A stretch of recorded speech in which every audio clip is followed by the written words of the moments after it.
महबूब इलाही की बारगाह में तीनों का हुजूर खाना लेकर बढ़िया वाला लिया, बढ़िया वाला खाना लेकर गए। महबूब इलाही की बार ने कहा खादिम से बढ़िया वाला खाना लेगा, बढ़िया खाना लेगा। दिल्ली का खाना सुबह मिलता है, आज भी जाइएगा तो अच्छा अच्छा खाना। आज में से जाते तो दिल्ली में होटल में खाते हैं, कितना अच्छा खाना मिलता है।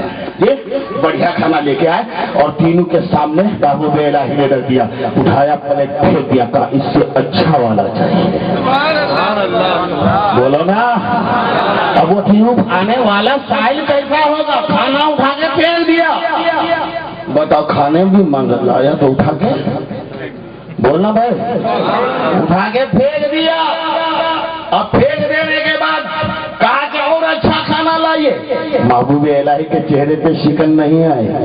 महबूब इलाही ने फरमाया इससे अच्छा खाना दिया। सुभान अल्लाह। खादिम गया, उससे अच्छा खाना लाया, और जब उससे अच्छा खाना लाया सामने रखे महबूब इलाही ने, तो उस प्लेट को भी उठा के फेंक दिया, था इससे अच्छा वाला लाइए। उसको देखिए। फिर उसके बाद महबूब इलाही ने कुछ नहीं कहा, जाओ इससे भी अच्छा खाना लेके आओ। सुभान अल्लाह। खादिम गया, उससे भी अच्छा खाना लेके आया, और लाने के बाद सब सामने रखा तो उसको भी उठा के फेंक दिया, कहा इससे अच्छा खाना लाओ। तो तीनों को अपने पास बुलाए।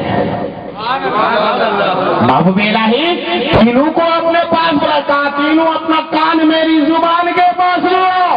तीनों अपने कान को महबूब इलाही की जुबान के पास ले गए। बड़े मजमा में महबूब इलाही ने चुपके से कहा, रास्ते में जो खाए थे वो अच्छा था कि ये अच्छा?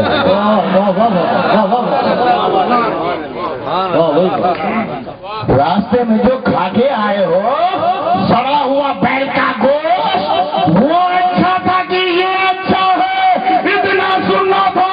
तीनों ने कदम बोसी की, महबूब इलाही के कदम को चूम लिए। अब बताओ कि महबूब इलाही जब उस तीनों को जैसे फिर आने वाला मेरा कोई जाने वाला राहगीर जा रहा है तो क्या क्या कर रहा, क्या क्या खा रहा है। उस रोशन जमीन की बारगाह में आए हो, क्या नीयत लेके आए हो? दिल की धड़कनों को सुनते नहीं है, देखते हैं तुम्हारा दिल कैसे हिल रहा है जी। तो उनको मालूम था महबूब इलाही की बारगाह में जूती सर पे की।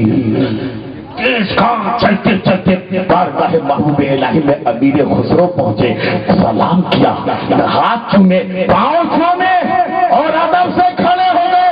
कहा खुसरो कहाँ चले गए थे? कहा हुजूर किसी महकमे के काम से दूर चला गया था। कहा कई दिन के बाद आए हो, कुछ मेरे लिए भी लाए हो? अरे मचा के बोल दो, अरे वही वाला वाक्या बोला हो, जूती। अरे कुछ लेके आए हो? बहुत दिन के बाद आए, कुछ दिनों के बाद आता हो जो लाया हो। तवज्जो है? कभी चाय को बंद कर दीजिए जी। कहा कुछ मेरे लिए लाए हो? कहा हुजूर लाया हो।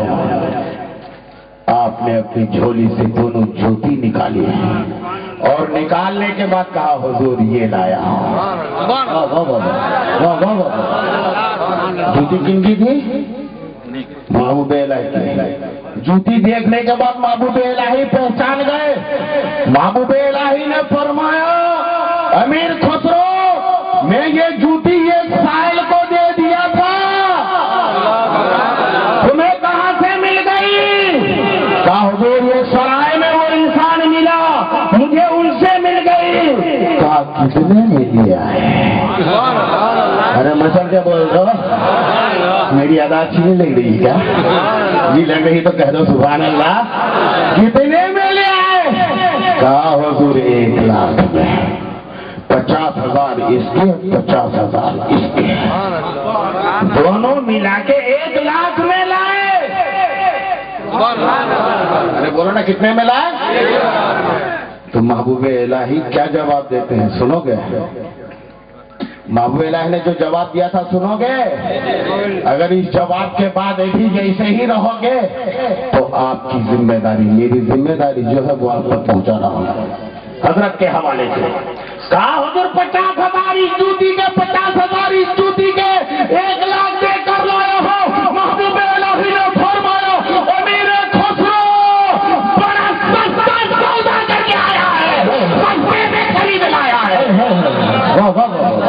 سبحان اللہ، بڑے سستے میں خرید لایا، بڑے سستے میں مل گئی۔ محبوب الہی نے کیا جواب دیا؟ بڑے سستے میں مل گئی۔ اب بڑے سستے میں مل گئی تو کیا ملی؟ ارے بظاہر جوتی تھی، اس جوتی کے صدقے میں جوتی نہیں جنت ملی۔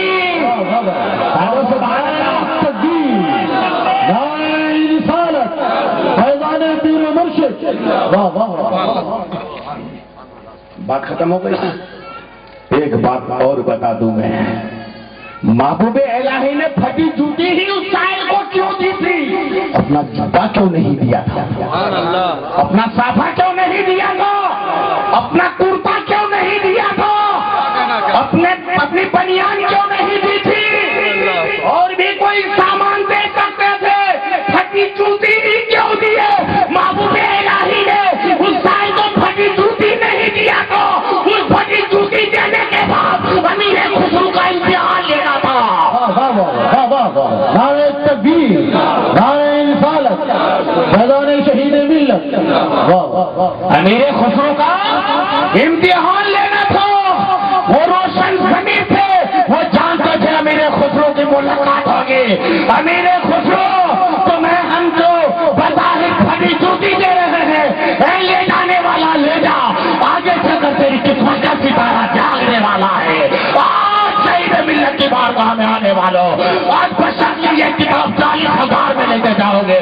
خدا کی قسم، یہ کتاب نہیں ہے، شہید ملت کا دل ہے، جگر ہے، عشق ہے، محبت ہے، ایمان ہے، اور سارا تفسیر قرآن ہے۔ تکبیر، نعرہ رسالت، فیضان شہید ملت،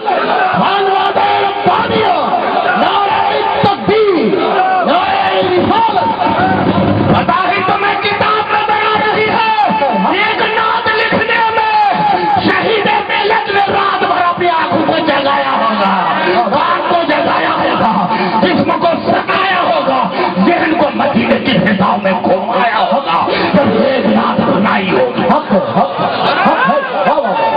سبحان اللہ، سبحان اللہ، زندہ باد، واہ واہ،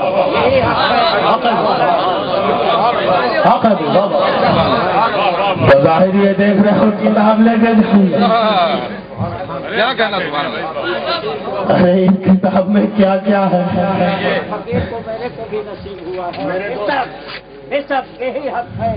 سبحان اللہ، میرے دوست، میں بھی ایک شاعر ہوں، مشاعرے میں آپ نے سن لیا ہے، یہ بھی پٹنہ سے، عظیم آباد سے ایک شاعر آئے ہوئے ہیں۔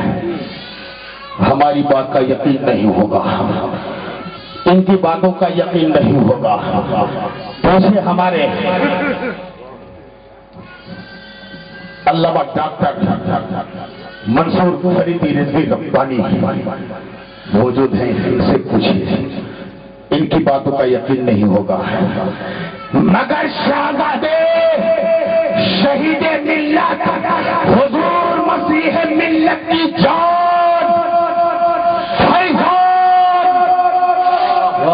ابھی نہیں بولو گے؟ سے پوچھو حضور ایک شعر لکھنے میں کتنے دل کو جلانا پڑتا ہے تو رسول پاک کی ذات کا ایک مصرع ہوتا ہے۔ خشک شعر تلے شاعر کا لہو ہوتا ہے، تب کہیں بنتی ہے یہ مصرع تر کی صورت۔ رات رات کا جاگنا، دن بھر کا سوچنا، اور سوچنا کہاں، گھوم رہے ہیں جبل پور میں، گھوم رہے ہیں جسپور میں، گھوم رہے ہیں گوبند پور میں، گھوم رہے ہیں امبیکا پور میں، گھوم رہے ہیں بلاسپور میں، وطن گھوم رہا ہے یہاں ہندوستان میں، اور دماغ گھوم رہا ہے مدینے کی فضا۔ شاعر کا جسم کہیں ہوتا ہے، دماغ کہیں ہوتا ہے۔ اعلیٰ حضرت سرکار فرماتے ہیں، اللہ اللہ، ارے اے خدا کے بندو، کوئی میرے دل کو ڈھونڈو، ارے اے خدا کے بندو،